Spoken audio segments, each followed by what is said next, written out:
what a wonderful idea the Investor Circle is from Guillaume and Alexandra to make this happen, really making a difference to some film financing for some key filmmakers, and also this amazing opportunity to discuss the state of the world. God. We've got Roeg Sutherland, who's co-head. I'd like to give a shout out to my wife over there that's hidden. And I begged her to come here because for the last 10 days she's been sitting at Cannes and yelling at me saying, I don't understand why you're running to all these meetings. Why are we not having fun? We should be on the beach. It's beautiful. And I keep telling her, I actually work, and this is part of my job. And so I'm hoping that having her watch me here for 20 minutes, she will finally accept that I do have a job. This is work. This is work. Roeg Sutherland is the co-head of CAA Media Finance. Is this echoey? Is it okay? It's very echoey. Okay. Just keep going. Just keep doing the weird movements, whatever you're doing there. He knows everyone and everything. He really does. And I have never actually been able to even get a meeting with Roeg during Cannes because he's got, 30 projects you're probably out there? I'm here with... How many? 33 movies in the market and 13 movies for sale in the festival. Okay, so he's busy. We've got him to put down his phone. I also have 5 nightclubs to run a night, so it's exhausting. No, but he has put down the phone and stopped deal making long enough to chat to us, and we're really lucky to have this keynote conversation. I'm not even going to list all of his credits because there's hundreds and hundreds and hundreds of them. Which is amazing at the age of 22 to have accomplished so much. Yes, that's why the hat's on. Yeah. He really knows independent film financing inside out and what is working. I mean, Roeg is obviously based in LA, but he's very global. He's very European-minded. Yes. And we're going to talk internationally as well. So, first of all, Roeg, just what's your impression of the mood right now in Cannes amongst financiers and buyers? You know, it's the mood. I mean, everyone's always angry. They're either getting a deal, they're not getting a deal, or they thought that it's very, very heated. Yeah. And Cannes, unlike most festivals, has just gone longer and longer. Usually, a festival starts on a Thursday. By Tuesday, you're out of a festival, and it's kind of done. Cannes, it used to start on a Thursday and would finish on Tuesday. Now we show up on Sunday. You have meetings Sunday. On Monday, yeah. Yeah, and really it goes on for about 10 days, so it's a pretty exhausting process. Yeah. I would say the mood of a festival is good. I'm lucky to work with really great sales agents, and I'm lucky to work at a company that allows me to have great packages. So I have an unfair advantage, which I'm not ashamed of. I think something, people are like, oh God, it's slower. And I'm like, it's not, it's only slower because it's much more methodical. Because it used to be that, you'd go to Georgia and you get a 30% tax rebate. I'm actually not going to talk about politics or a president and 100% tariffs or any of that. Okay. But it used to be so cut and dry. It's like you got a tax credit in that state, you got a tax credit in this state, and it was very easy to structure a movie. Now you have to go and do international sales. You're probably not going to get a domestic pre-buy. It's that market has become much, much harder than it was before. So they want to see footage. They want to see what the movie is going to look like. So you have to find an equity investor. The good thing is that there is a lot of money out there, and people are still very excited about cinema. So finding an equity investor, not that much of a problem. But then the puzzle begins of, okay, well, you don't really have soft money in the United States anymore. So I want to shoot a movie in New York, but the New York tax credit's not getting paid out. Georgia, I think it's been 3 years that they haven't been able to pay out their tax credit. So you have to be creative. And, you see people go and shoot in Serbia. for New York, and then pick up shots in New York, and it takes a lot more organization. So a movie that, you'd walk away from a festival and you're like, oh well, we're done. Now it's you walk away from a festival and you have a lot more work to do to get a movie made. That's all. Like some of the packages that you had in Berlin were quite hot. Are you still building some of those same ones here, or is that a deal coming in right now? No. That actually is. I'm in the middle of negotiating a film that we showed last night. Okay. And, I'll probably lose a deal because of you, Wendy. Okay. It's great. It's totally fine. No fee. Some of the movies, it's funny. There's a journalist that called and said, I'm going to announce the first deal of Cannes, this huge deal with a huge distributor, and he was very excited that he got the scoop. And I'm like, I closed that in Berlin. Okay. We're just figuring out the structuring. Yeah. It just takes it takes more longer. time. Okay. And it's like and everything is a little bit more difficult. We shouldn't be lying about that. But there's a path for every single movie. Not every single movie. If you're making a very difficult drama with a first-time filmmaker, it's more difficult. In the United States, it's probably impossible. If you're in Korea, countries where you don't have the support from your government, and you saw that in the United States. We have the little money that the government gave to all arts, which I think was $100 million a year, and that covers all arts. It's whether you're a painter, you do pottery, or you work in film or theater, or anything. It's just everything. And $100 million for all arts in a country that big does not take you very far. But countries that support the arts, like France or Germany or Italy, you can still get those more difficult movies made. They allow new voices to emerge. It's much more difficult to get new voices to emerge in the United States right now, just because of the financial implications that we're dealing with. What is working for U.S. packages? Well, I'm gonna sound boring, but I mean anything that isn't a drama. Actually, surprisingly, romantic comedies are back. They're huge. People want to watch them again. Is that to the streamers or for theatrical as well? Rom-coms? Both? Streamers and theatricals, actually. Okay. Thrillers work really well. I mean, action always works really well. Anything Jason Statham wants to do, call him. I think he's going to do Beekeeper 7 soon. Okay. But anything that Jason Statham wants to do, anything that is action driven, there's an audience of threats. There's a very active audience for it. Okay. And you see the program. I mean, I don't watch Reacher. I'm sure there's a lot of fans of Reacher here. I hope not, but if you are fans, that's what people want to watch. Yeah. So for that business, it's very easy. For the auteur-driven business, which is what I'm interested in, the James Gray movie, the Justin Kurzel movies, Tom Hooper movies, it's trickier, but there's still a way of getting it all done. Yeah. And you mentioned before that, you could shoot in Serbia for New York.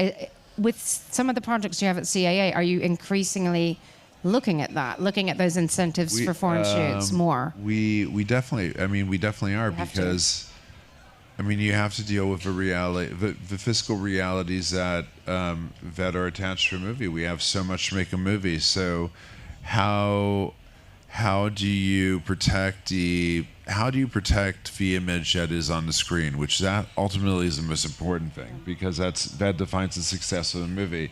How do you protect the quality of a film, and work with less money, and it's difficult, because when you look at the world has become more expensive and we have less money. So it's a little bit of a dichotomy, but when you look at Europe, they've offered solutions. You look at what. you look at what Penzing did, studio outside of Munich, and they've been very, very smart. They did, Cliffhanger 2, of course, a remake. But they did it in such a way where very little sales, a lot of soft money. They were able to be very, really creative about the casting, and a really good movie came out of it. I think that people are being really smart about really taking advantage of the co-production treaties, that it's not just, it's a German movie. It's a German, Austrian, Romanian, Spanish, French movie. And taking advantage of all those, all those advantages. Yeah. I mean, those, financial advantages. I'm not going to say the T word because you'll never talk to me again, and I need you, Roeg. But do you think there could ever be a U.S. nationwide incentive? Could that be a thing that would be viable, do you think? I mean, it would be amazing if that ever happened. Yeah. Probably not in the next 3 years. Okay. Yeah. Just checking. I don't have much faith in that. Yeah. But I do have faith that, if you look at Mubi and you look at Neon and you see the theatrical business that they've done, that the world outside of the streamers, which we were really worried about, that we were going to be stuck in streamer world forever. It feels like that isn't true. That Mubi found an older audience. Yeah. That Neon's found an older audience, and you're seeing a lot of people. You'll see by the time I'm not here next year, but she'll have somebody else. She'll ask a question too. You see there'll be 4 new domestic distributors. It'll be theatrical distributors that either release Lionsgate type movies, that release Neon movies, that will be in place in the United States by the time we get to Cannes next year. Are you positing, or have you been talking to some friends? Both. Both. We're in the middle of it. Okay. Two are very close to actually launching. Well, okay. And I think the other 2 will launch by then too. Okay. So are you encouraged by theatrical right now? Is that still where not just your heart is, which I think it is, but is that where your brain and your pocketbook is? I think it's a little bit of everything. You have to. It's one size does not fit all. I think that we have to accept that certain movies are meant more for streaming, and that's okay. But when I watch a movie, I don't know if anybody was there last night watching Lynn Ramsey's movie with Jennifer Lawrence. Yes. Yeah. And it's just, you listen to the music and the performances and all that, and you're like,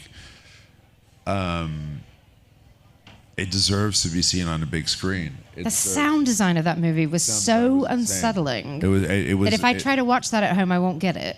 You wouldn't get that. I mean, the movie opens up and all you hear is this bug that's like flying through you, and you're just like swapping at it, and it's like it's terrifying.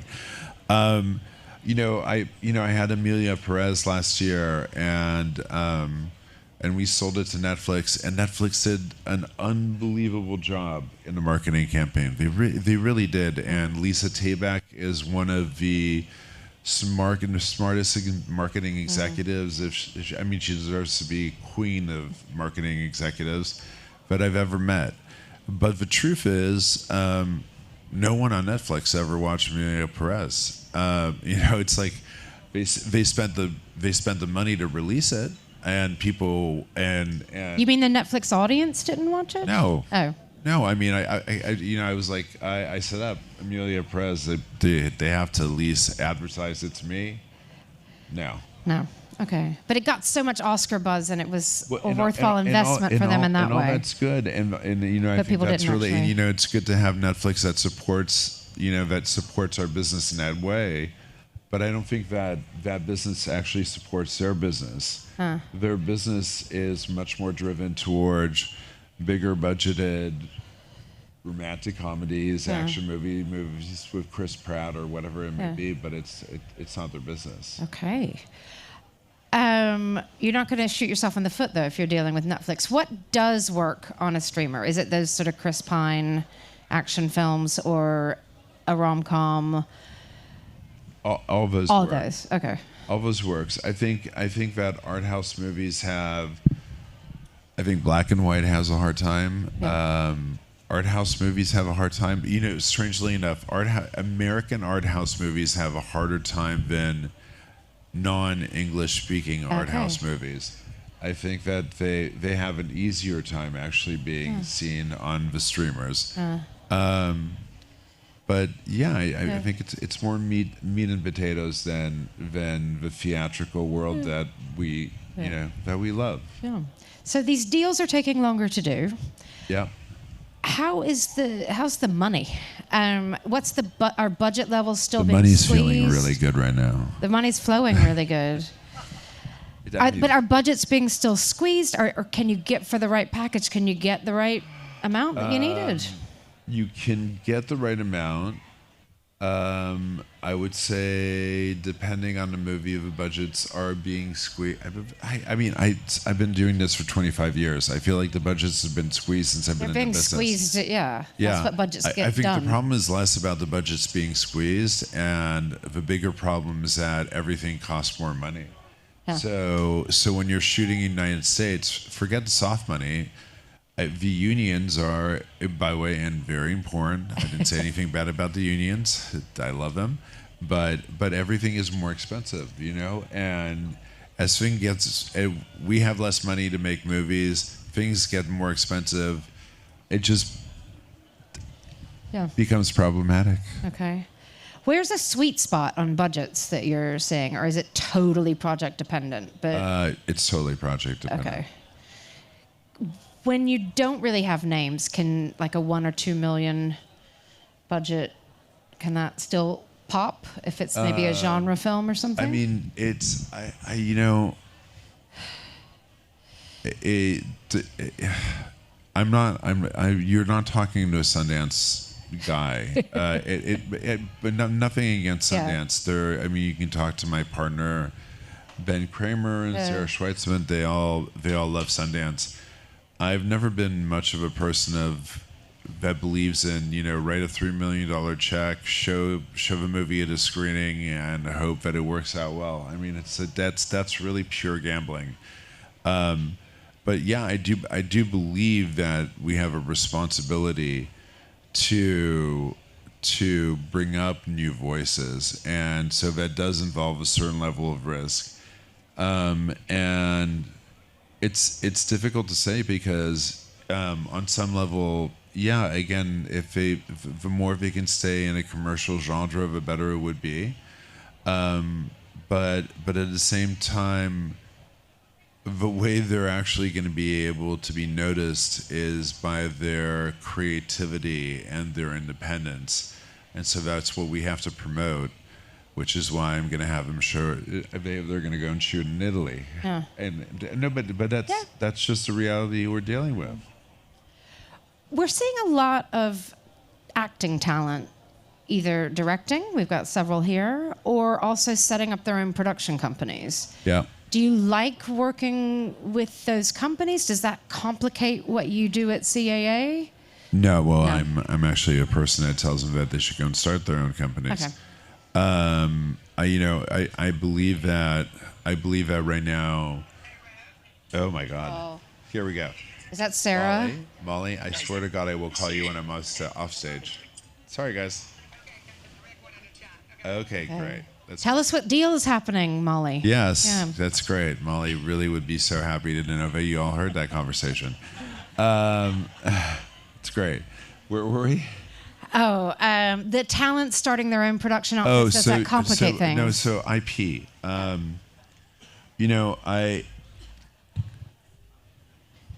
There used to be a time where studios would develop so much material that they were bringing material to you, and I think the success rate that they would have was about 6 to 10% of that's how many of the money they spent on development projects. That's how many actually got made. Okay, so 6 to 10 would be converted into production, actually. Yeah, 10%. Yeah. Yeah, and on some studios it would be as low as 2%.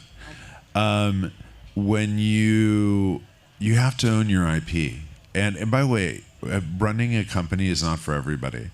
Everybody wants to have a company. Everybody thinks it's a great idea, but it's actually an incredibly difficult job, and it's something that you have to live on a day-to-day basis, and it's tough.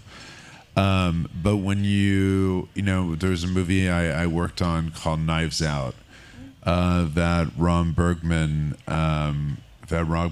produced, and what was really important to him and Ryan Johnson was controlling their IP, because they knew that they were going to go and create a universe, and they wanted to make sure that wherever that universe sat, that they controlled its destiny. So they made the first movie, they licensed it to Lionsgate. Then the second, third movie, they sell it for a lot of money to Netflix, and then you feel great about that. But part of that, it starts with you have to own your IP. Okay. So keep giving them a little more the best control. advice I can give to all of you is develop your own scripts. Agents now more than ever. I know that we have a terrible reputation for calling people back and making ourselves very difficult to be reached, and it's like, oh God, we can never get an answer from this actor. But things are actually changing, because we realize that the world is changing, and that our actors need to be as proactive as we are and as the writers and directors are in putting these movies together.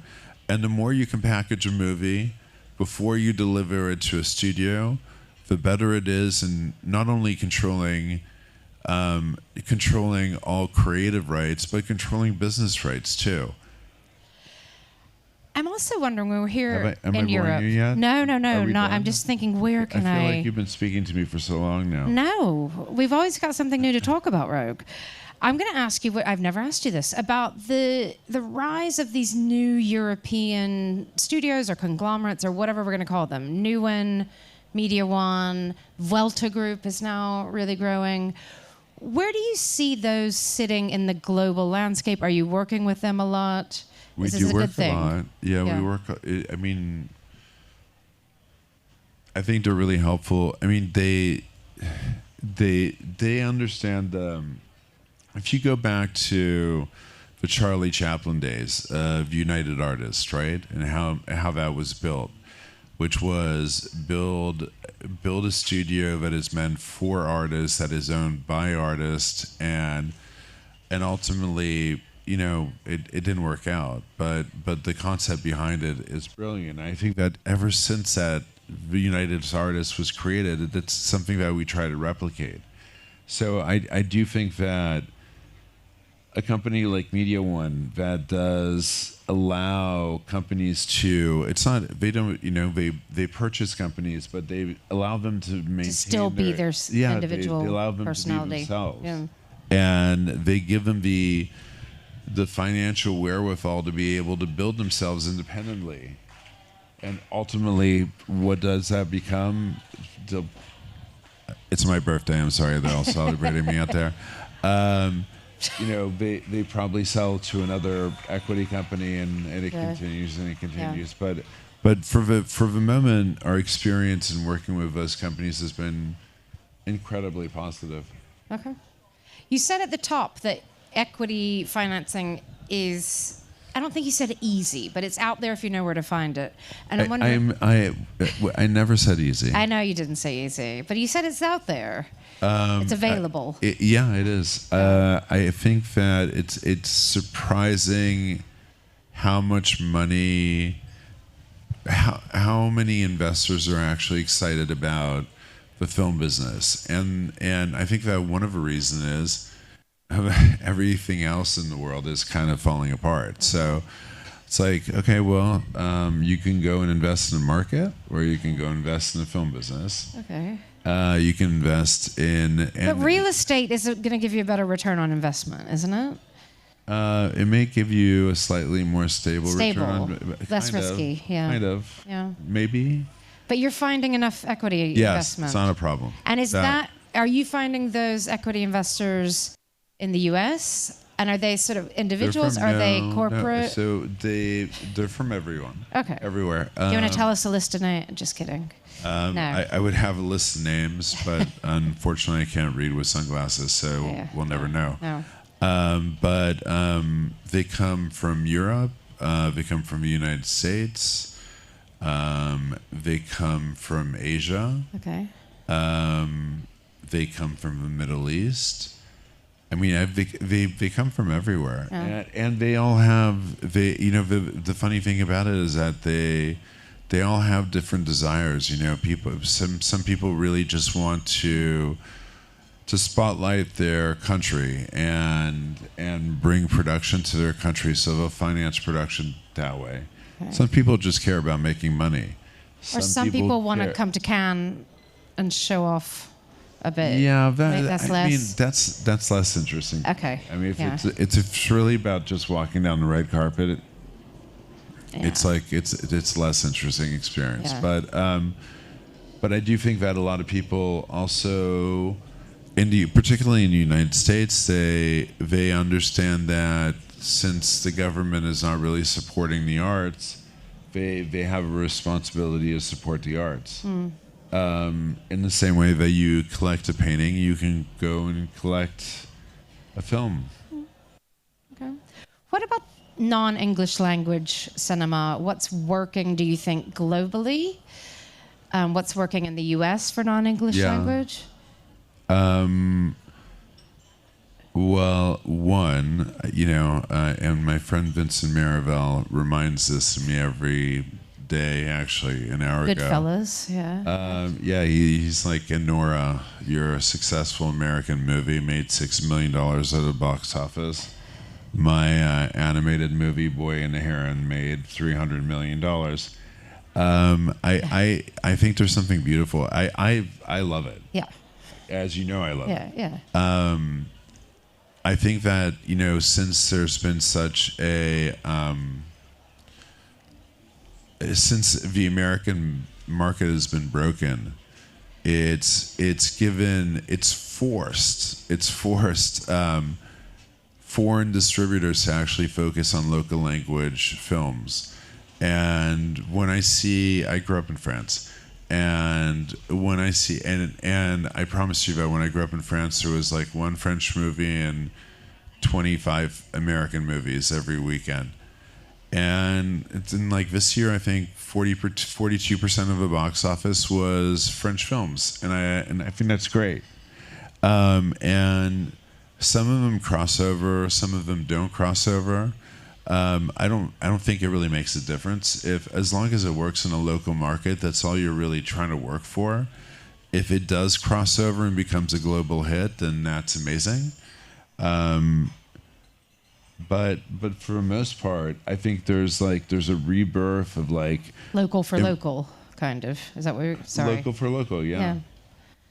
I love, and I just came back from Japan. I mean, you should all go to Japan. It's like it's if you go to Tokyo, it's like the city that's coming back to life. There's nothing more exciting than see them. Yeah. And the IP that's coming out of there, it's going to be incredibly surprising in the next 2 years. Okay. I mean, obviously, we are at this global meeting place. As Americans, we're probably in the minority in this room, I hope. What foreign territories are really interesting to you right now? I mean, you just mentioned Japan. What's popping with either with investment, maybe for money, or just talent to take off? I think you're always talking about money. I talk to you a lot about money. Yeah, I know. Investor Circle. It's right there in the title. Listen, surprisingly, Russia is probably a country that sells, that sells really, really, really well. The content from Russia sells well, or the? No, I'm just saying selling to Russia. Selling to Russia. That's as easy as possible. Well, depending on the content, obviously, there's certain things that they don't want, but for the most part, they will buy pretty high prices. Italy's buying, Spain's buying, the UK's, your market's complicated. Yeah. I think we need another distributor or two in there. In the UK, yeah. Yeah, I do think that. Well, especially a brave one.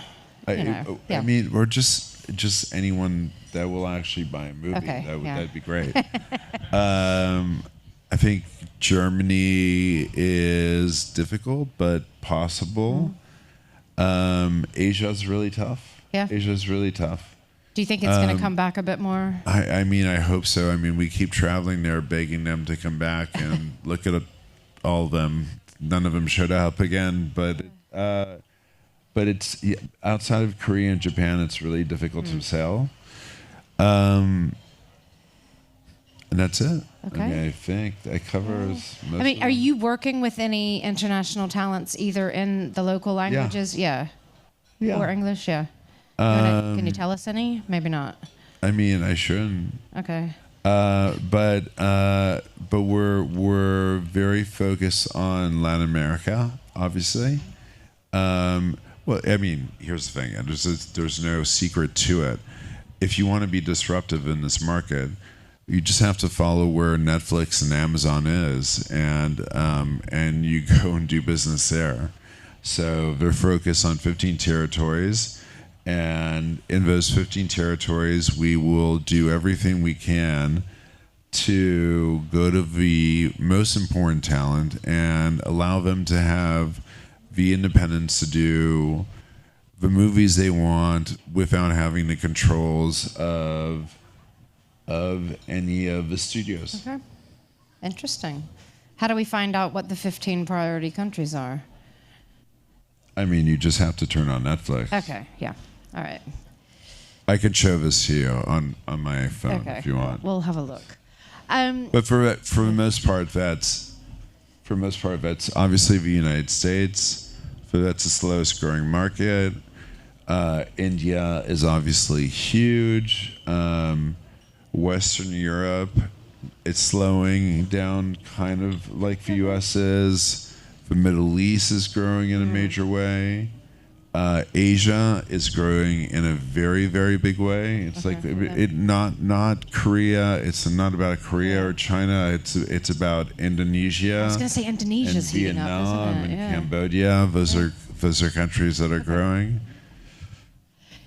I always like to ask you this, I'm repeating myself, but who is taking risks? Filmmaking can be a slightly risky business. You need somebody to say, yes, it's a musical about a drug cartel.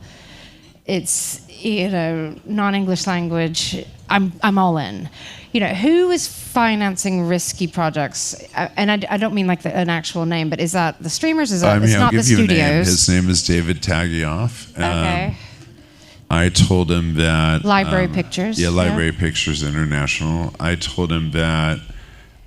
What was the Robin Williams movie where he has to he dresses up as an old lady to be able. Oh, Mrs. Doubtfire. Yeah. So I read Amelia Perez and I was like, listen, trust me, don't read the script. It's basically the Spanish Mrs. Doubtfire, and then. And it worked out well for him, so it was good. Okay, but you find enough people willing to take risk on bold. Yeah, places. it's easier to finance. The movies are made for a lot less money. It takes a lot less to be recouped, obviously, and the talent, to be honest, is. It feels there's a lot more originality that comes out of still Korea, Japan, Scandinavia, even though now at this point I feel like every single Scandinavian movie starts with like a young girl who's been killed and there's blood snow. in the ocean. It's like, exactly. And you're like, oh God, here we go again. But there's the originality is really coming out of the countries that are not the United States necessarily. Roeg, I'm going to end by asking you a question not about money as a treat. You're a cinephile. Yeah. Any films here you would recommend or that you've been really enjoying watching or something you're looking forward to seeing here? The Linklater movie is just like such a joy. It really is. Nouvelle Vague. Yeah. It really is. I mean, whether, it's what the French did to the Americans by making The Artist, the Americans did to the French by making this one. And not without ridicule in any kind of way, but it's just so charming and so good. And then immediately I watch a Lynn Ramsey movie right after that, like 15 minutes after that. Unbelievable movie. It will break your heart, and you'll want to go home and hold your mother as much as you humanly can. Yeah. But That's two good recommendations. yeah. Yeah. There's an Iranian movie too that was amazing. I saw. Okay. They're telling me I have to go. Here we go. Is that your ride? I mean, it sounds like a party. Okay. We're out of time, but Roeg, I cannot believe you actually stopped making deals This is long the enough first to time do in this. 25 years. And thank you you, guys. Roeg's wife, for getting your trip to the beach. Grace, thank you. Thank you, Roeg Sutherland.